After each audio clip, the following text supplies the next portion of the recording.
Eto panoorin nyo mga ka-tricks. Lamang kanina ng 19 points ang Milwaukee Bucks. At nauwi pa sa overtime.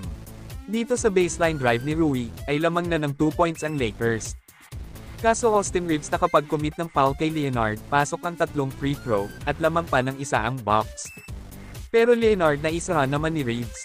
Siya naman ang nakapag-commit ng foul. Pasok din ang 2 free throw. Bola ng Bucks, Damian Leonard sumalaksak sa ilalim. Block by Davis. Kaso nabalik sa Bucks ang possession, Damian Leonard na libre sa corner for 3. Bucks lamang ulit ng 2 points. 13 seconds na lang ang nalalabi, D'Angelo Russell nakakuha naman ng foul kay Jay Crowder. Tabla na ulit ang laban. Balik sa Bucks ang possession, Damian Leonard ang tumanggap ng bola. Naiwanan na sana ang bantay. Kaso Anthony Davis, big time block to Leonard. At dahil dyan magkakaroon pa ng second overtime. Second overtime. Dikdikan pa rin ang laban.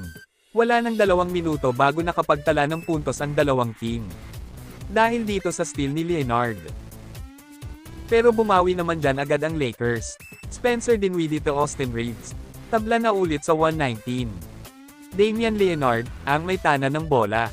Ganda ng bounce pass to Jonas. Jonas diniretso sa basket. 2-point lead. Pero naitabla pa yan ng Lakers sa all-121 dahil sa free throw. At nasundan pa yan ng isang wide open 3 ni Austin Reeves. Lamang na ng 3 points ang Lakers. 124-121.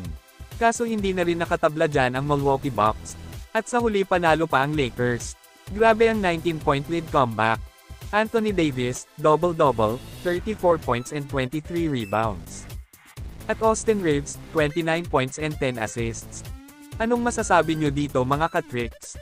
Comment down below.